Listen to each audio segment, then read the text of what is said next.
Messi വരില്ല എന്നുള്ള തലക്കെട്ടുകൾ ചില പത്രങ്ങളിൽ വന്നിരുന്നു. പക്ഷേ യഥാർത്ഥത്തിൽ എന്താണ് സംഭവിച്ചത് എന്ന് വിശദീകരിക്കപ്പെടുകയാണ്. ഒരു എഗ്രിമെന്റ് ഉണ്ട്. ആ കരാർ ലംഘനമുണ്ടായാൽ അടുത്ത ഘട്ടത്തിലേക്ക് പോകും. ആ കരാർ ഇവിടെ നമ്മുടെ കയ്യിലുണ്ട് എന്നുള്ള കാര്യമല്ലേ ആന്റോ അഗസ്റ്റിൻ വ്യക്തമാക്കുന്നു. സ്മൃതി, തീർച്ചയായും അതെ. കരാർ സംബന്ധിച്ച ഒരു അവ്യക്തതയുമില്ല.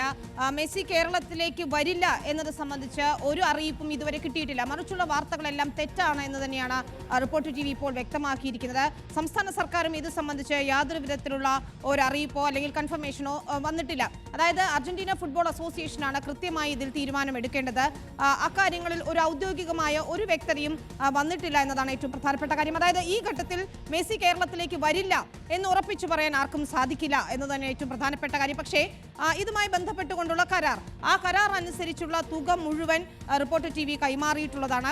അതിന്റെ നടപടിക്രമങ്ങളെല്ലാം പൂർത്തിയാക്കിയിട്ടുള്ളതാണ്. 2 മാസം മുൻപ് തന്നെ അർജന്റീന ഫുട്ബോൾ അസോസിയേഷനെ ഇത് സംബന്ധിച്ച പണവും കൈമാറുകയും അത് രേഖാമൂലം ഒരു കരാർ ഉണ്ടാക്കുകയും ചെയ്തിട്ടുള്ളതാണ്. പക്ഷേ നിലവിൽ ഇപ്പോൾ അർജന്റീന ഫുട്ബോൾ അസോസിയേഷന്റെ നിലപാടുകളിൽ അല്ലെങ്കിൽ ഇടപെടലുകളിൽ ചെറിയ സംശയമുണ്ട് എന്നത് മാത്രമാണ് ഇതിലൊരു അവ്യക്തത. അതായത് ഈ മെസ്സി വരുന്നതുമായി ബന്ധപ്പെട്ട് അത് ലോകകപ്പിന് ശേഷം മതിയോ എന്നുള്ള ഒരു തീയതി, ആ ഒരു വിൻഡോ നൽകാം എന്നുള്ള തരത്തിലുള്ള ഒരു നിർദ്ദേശമാണ് അവർ മുന്നോട്ട് വയ്ക്കുന്നത്. പക്ഷേ റിപ്പോർട്ടർ TVയെ സംബന്ധിച്ചിടത്തോളം ഈ വർഷം തന്നെ മെസ്സിയെ എത്തിക്കുക എന്നതാണ് ഏറ്റവും പ്രധാനപ്പെട്ട കാര്യം. സ്മൃതി, ഇന്ത്യയിൽ എവിടെയെങ്കിലും മെസ്സി എത്തുന്നുണ്ടെങ്കിൽ അത് കേരളത്തിൽ തന്നെയായിരിക്കും. അത് റിപ്പോർട്ടർ TV സ്പോൺസർ ആയിട്ടുള്ള പരിപാടിയിൽ തന്നെയായിരിക്കും, അല്ലെങ്കിൽ ആ മത്സരത്തിന് വേണ്ടി തന്നെയായിരിക്കും മെസ്സി എത്തുക എന്ന കാര്യത്തിൽ ഒരു സംശയമില്ല. അതിൽ മെസ്സി മാത്രം വരിക എന്നുള്ളത് എപ്പോൾ വേണമെങ്കിലും സാധ്യമാകുന്ന ഒന്നാണ്. അങ്ങനെയല്ല, ടീമിനെ വരുത്തുക എന്ന് തന്നെയാണ് ഉദ്ദേശം എന്നുള്ളത് വളരെ വ്യക്തമായി പറയുന്നു. അതുപോലെ എഗ്രിമെന്റിൽ പറഞ്ഞിരിക്കുന്ന വരാൻ നിശ്ചയിച്ച മാസം അത് ഒക്ടോബറും നവംബറും ആണ്.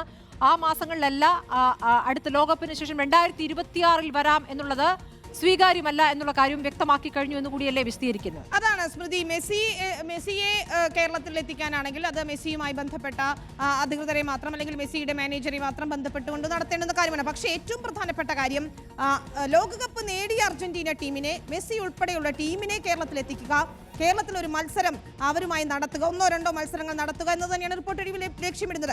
ഇതൊരു ചെറിയ കാര്യമല്ല. കാരണം ലോകകപ്പ് നേടിയ അർജന്റീനയെ പോലൊരു ടീം കേരളത്തിലെത്തുമ്പോൾ അത് കേരളത്തിലെ മാത്രമല്ല ഇന്ത്യയിലാകെയുള്ള ഫുട്ബോളിന് വലിയ ഉണർവ് നൽകുന്നതാണ്, കായിക മേഖലയ്ക്ക് ആകെ ഉണർവ് നൽകുന്നതാണ്.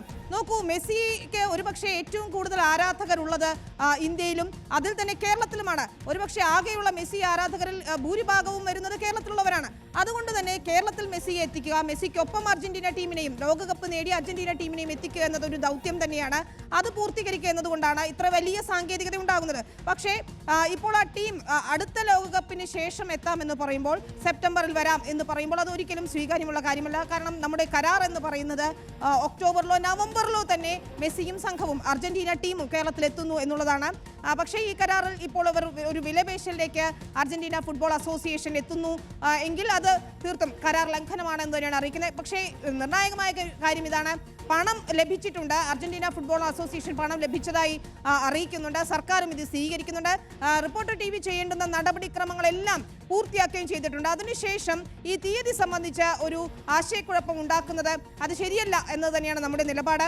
ഇക്കാര്യങ്ങളിൽ കരാർ സംബന്ധിച്ച് ഏതെങ്കിലും അവ്യക്തത വരികയാണെങ്കിൽ അല്ലെങ്കിൽ ഒരു കരാർ ലംഘനം ഉണ്ടാവുകയാണെങ്കിൽ അതിനെതിരെ നിയമ നടപടി സ്വീകരിക്കുക എന്ന നിലയിലേക്ക് എത്തിയിട്ടുണ്ട്. പക്ഷേ ഇപ്പോഴും ശ്രമിക്കുന്നത് ഈ ഒക്ടോബർ നവംബർ മാസങ്ങളിലായി മെസ്സിയെയും അർജന്റീന ടീമിനെയും എത്തിക്കാനാണ്. ആ സമയത്ത് മറ്റൊരിടത്തും കളി ഇതുവരെ ഫിക്സ് ചെയ്തിട്ടില്ല എന്നതും നിർണായകമാണ്. കാരണം ആ വിൻഡോ ഇപ്പോഴും ഒഴിഞ്ഞു കിടക്കുന്നു എന്നുള്ളത് തന്നെയാണ് ഏറ്റവും പ്രധാനപ്പെട്ട കാര്യം സ്മൃതി. അതായത് മെസ്സിയെ ഒക്ടോബറിലോ നവംബറിലോ മറ്റെവിടെയെങ്കിലും കളിക്കാം എന്നതിൽ ഇതുവരെ വ്യക്തത വന്നിട്ടില്ല, അല്ലെങ്കിൽ അത്തരം ഒരു തീരുമാനത്തിലേക്ക് മെസ്സി എത്തിയിട്ടില്ല. അതുകൊണ്ട് ഇപ്പോഴും നമുക്ക് പ്രതീക്ഷയുണ്ട്. അർജന്റീന ഫുട്ബോൾ അസോസിയേഷന്റെ ഒരു തീരുമാനം മാത്രമാണ് ഇതിൽ ഇനി ബാക്കിയുള്ളത്. അതിലൊരു 15 ദിവസം കാത്തു നിൽക്കും എന്നാണ് ആന്റോ അഗസ്റ്റിൻ വ്യക്തമാക്കിയിട്ടുള്ളത്. വിനേഷ് കുഞ്ഞിരാമനിലേക്ക് കൂടി. വിനേഷ്, ഇപ്പോൾ വിനീത പറഞ്ഞതുപോലെ കേരളത്തിലേക്ക് എന്തിന് എന്നുള്ളതിൽ ഒരു പ്രധാനപ്പെട്ട ഒരു താല്പര്യമുണ്ടല്ലോ. കേരളത്തിൽ എത്രത്തോളം ഫുട്ബോൾ ആരാധകർ, പ്രത്യേകിച്ച് മലബാറിലുള്ള ആരാധകർ, ഈ ഫാൻ മീറ്റിംഗ് അടക്കം ആലോചിക്കുന്നത് മലബാറിൽ നിന്ന് മലപ്പുറത്തു നിന്നുള്ള ഇങ്ങോട്ടുള്ള യാത്രയാണ്. ആ നിലയ്ക്ക് വരെ കൃത്യമായ പ്ലാനിങ്ങോട് കൂടിയാണ് കാര്യങ്ങൾ ചെയ്തിട്ടുള്ളത്. പക്ഷേ ഇവിടെ സർക്കാരും സ്പോൺസറായ റിപ്പോർട്ടർ TVയും തമ്മിൽ വ്യത്യസ്ത നിലപാടുകളാണ് എന്ന രൂപത്തിൽ വരുത്തി തീർക്കാനുള്ള ശ്രമം ബോധപൂർവം നടക്കുന്നില്ലേ? സ്മൃതി, ലയണൽ മെസ്സിയും അതുപോലെ തന്നെ ലോക ചാമ്പ്യന്മാരായ അർജന്റീന സംഘവും കേരളത്തിലേക്ക് എത്തുമോ, നമ്മുടെ രാജ്യത്തേക്ക് എത്തുമോ എന്നുള്ള കാര്യത്തിലാണ് വലിയ ചർച്ച കുറേ നാളുകളായി നടക്കുന്നത്. അതിലാണ് കഴിഞ്ഞ ദിവസങ്ങളിലൊക്കെ ചില മാധ്യമങ്ങളിൽ മെസ്സി വരില്ല എന്നുള്ള രീതിയിലുള്ള വാർത്തകൾ വരുന്നത്. അതിനുള്ള ഒരു വിശദീകരണം കൃത്യമായി ഈ ലയണൽ മെസ്സിയും അർജന്റീന സംഘവും കേരളത്തിലേക്ക് വരുന്നതിൻ്റെ മുഖ്യ സ്പോൺസർ എന്ന് പറയുന്നത് reporter broadcasting company private limited ആണ്. അതുകൊണ്ട് തന്നെയാണ് റിപ്പോർട്ടർ ബ്രോഡ്കാസ്റ്റിംഗ് കമ്പനിയുടെ ഭാഗത്ത് നിന്ന് അതിലൊരു വിശദീകരണം കൃത്യമായി വരുന്നത്. MD ആയിട്ടുള്ള ആൻഡോ അഗസ്റ്റിൻ ദീർഘമായിട്ടുള്ള ഒരു വാർത്താ സമ്മേളനം തന്നെയാണ് നടത്തിയത്. കേരളത്തെ സംബന്ധിച്ചിടത്തോളം നമുക്കറിയാവുന്നതാണ് നമ്മുടെ ഫുട്ബോൾ ആരാധകരുടെ മനസ്സ് എങ്ങനെയാണ് എന്നുള്ളത്. അർജന്റീന ആരാധകർ ഏറ്റവും കൂടുതലുള്ള സംസ്ഥാനങ്ങളിൽ ഒന്ന് തന്നെയാണ് കേരളം എന്നതാണ്. കേരളത്തെ പലപ്പോഴും അർജന്റീന ആരാധകർ കൂടുതലുള്ള രാജ്യം എന്ന് പോലും വിശേഷിപ്പിക്കാറുണ്ട്. അതുകൊണ്ട് തന്നെയാണ് ഇത്തരത്തിലുള്ള ഒരു ഉദ്യമത്തിന് റിപ്പോർട്ടർ ഇറങ്ങി പുറപ്പെടുന്നതും അതിനുവേണ്ടിയുള്ള എല്ലാ തയ്യാറെടുപ്പുകളും നടത്തിയത്. മുന്നൊരുക്കങ്ങളൊക്കെ തന്നെ പൂർത്തിയായിട്ടുണ്ട്. ഒക്ടോബർ നവംബർ മാസങ്ങളിലൊന്ന് ആ ഇന്റർനാഷണൽ ബ്രേക്ക് സമയത്ത് അർജന്റീന സംഘം കേരളത്തിൽ എത്തും എന്നുള്ളതാണ് AFA അർജന്റീന ഫുട്ബോൾ അസോസിയേഷനുമായിട്ടുള്ള കരാറിൽ പറയുന്ന ആ ഒരു ധാരണ എന്ന് പറയുന്നത്. അതിനുവേണ്ടിയുള്ള എല്ലാ മുന്നൊരുക്കങ്ങളും നമ്മൾ തയ്യാറാക്കിയിട്ടുള്ളതുമാണ്. റിപ്പോർട്ടർ ബ്രോഡ്കാസ്റ്റിംഗ് കമ്പനിയുടെ ഭാഗത്ത് നിന്ന് ആ നീക്കങ്ങളെല്ലാം ഉണ്ടായിട്ടുള്ളതുമാണ്. മലബാർ മേഖലയിലാണ് ഏറ്റവും കൂടുതൽ ഫുട്ബോൾ ആരാധകരുള്ളത് എന്ന് അറിയാൻ നമുക്ക്. പ്രത്യേകിച്ച് മലപ്പുറം, കോഴിക്കോട്, കണ്ണൂർ, കാസർഗോഡ് ആ ഒരു മേഖലകളിലാണ് ഏറ്റവും കൂടുതൽ ഫുട്ബോൾ ആരാധകരുള്ളത്. അവിടെ അർജന്റീന ആരാധകരുടെ എണ്ണവും വളരെ അധികം ആണ്. അതുകൊണ്ട് തന്നെയാണ് രാമനാട്ടുകരയിൽ നിന്ന് തുടങ്ങുന്ന ഒരു റോഡ് ഷോ, 1 കോടി ആളുകളെ പങ്കെടുപ്പിക്കുന്ന ഒരു ഫാൻ മീറ്റ്, അത് രാമനാട്ടുകരയിൽ നിന്ന് തുടങ്ങി വളാഞ്ചേരിയിൽ അവസാനിക്കുന്ന തരത്തിൽ ഉള്ള ഒരു പരിപാടികളൊക്കെ, അതുപോലെ തന്നെ സ്റ്റേഡിയം, ഗ്രീൻഫീൽഡ് സ്റ്റേഡിയമാണ് മത്സരത്തിന് ഒരുക്കിയിരിക്കുന്നത് എന്നുള്ള കാര്യം അറിയിക്കുന്നു. അതിലെ നവീകരണം ഏത് രീതിയിലായിരിക്കും എന്ന് പറയുന്നത്. അങ്ങനെ എല്ലാ ഇപ്പോൾ പ്രതികരണങ്ങളിലേക്ക് ഒന്ന് പോകുന്നു.